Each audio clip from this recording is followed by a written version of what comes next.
Alright, I've just finished a whole lot of work on this, but if I've done my job well, you can't tell. I took a huge saw that I imagine is intended for wood and made one big cut straight down here that you might be able to make out. Just barely, it's not too noticeable. Let's pull this thing off here so you can get a better look. Then, when I cut that in half, I had two separate Squiggoth halves, and I made a little cut straight through here that you might be able to see along that line, and another one straight down here. With all of these cuts, I actually managed to avoid hitting anything of any sort of importance. So that opened up the body for me to put all of the worky bits inside. Except for this, which I intend on replacing. But I'm just going to use this as a demonstration that it does still work. So let's play some crappy music through this thing. And the speakers in the mouth, speaker I should say, is playing the music. So it all still works, and we should probably get a better look at what's going on inside of here, so I'm just going to disconnect this and put that aside. After I made all these cuts, I had a separate piece that I could just pull clean off like this.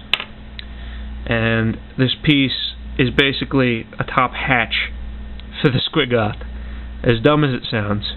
And if we look inside here, you'll see a compartment that I hollowed out with a Dremel that I've placed all of the circuitry and batteries and power that take care of the speaker and amplify it basically.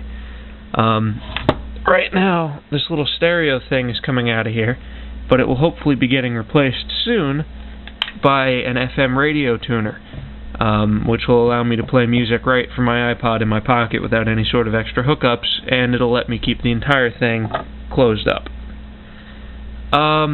What I did, and let's see if I can just open this up for you all to get a better look, you'll see that I've got two nails in there acting as pins.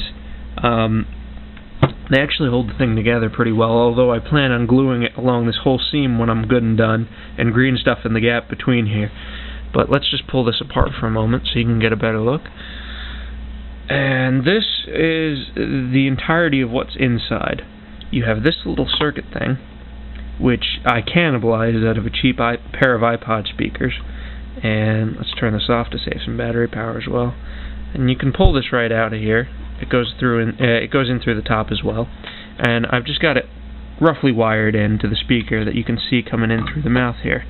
And the head still does come off like this, and you can get a look at the speaker. So really it all breaks down into a number of parts, and it all goes together just as well.